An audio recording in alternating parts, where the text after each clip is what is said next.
Wine షాప్కి వెళ్ళాలంటే పోను 4 కిలోమీటర్లు, రాను 4 కిలోమీటర్లు, రోజుకి 8 కిలోమీటర్లు నడవాలని విషయం నీకు తెలుసా? నాకు తెలుసు. మందంటే నాటు తాగాలని, రాయల్ స్టాగ్ అంటే 6 నెలలకు ఒకసారి తాగాలని, ఫుల్ గా తాగిన రోజే పండుగ అంటారనే విషయం నీకు తెలుసా? నాకు తెలుసు. ఫుల్ గా తాగే వయసులో మందుకు డబ్బులు సరిపోక అప్పులు చేస్తున్న విషయం నీకు తెలుసా? ఆకలిస్తే బిర్యానీ పాయింట్ వైపు, దాహం వేస్తే వైన్ షాప్ వైపు చూసే మనుషులు ఇంకా ఈ సమాజంలో, నువ్వు బతుకుతున్న ఈ సమాజంలో ఉన్నారని నీకు తెలుసా? 2 బీర్లు తాగిన కిక్ ఎక్కకపోతే ఆ బాధ ఎలా ఉంటుందో నువ్వు ఎప్పుడు అనుభవించావా? నేను అనుభవించా. రాత్రి ముందు ఎక్కువైపోయి హ్యాంగ్ ఓవర్ వల్ల కొన్ని టన్నుల బరువుతో నెట్టి మీద కొట్టినట్టు నీకెప్పుడైనా అనిపించిందా?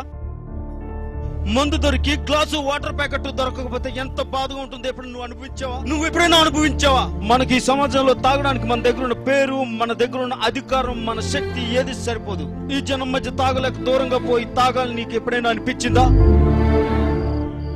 వైన్ షాప్ ఎప్పుడైనా నీకు గుళ్ళగా కనిపించిందా? బీర్ పట్టుకుంటే ధైర్యంగా ఉంటుందని ఎప్పుడైనా నీకు అనిపించిందా? ఒక బీర్ తాగి ఇంట్లో దొరికిపోతే బాధ ఎలా ఉంటుందో తెలుసా? నీకు తెలుసా? అందుకే వైన్ షాప్ కి వెళ్ళాను, బీర్ కొనుక్కున్నాను, తాగుబోతునయ్యాను.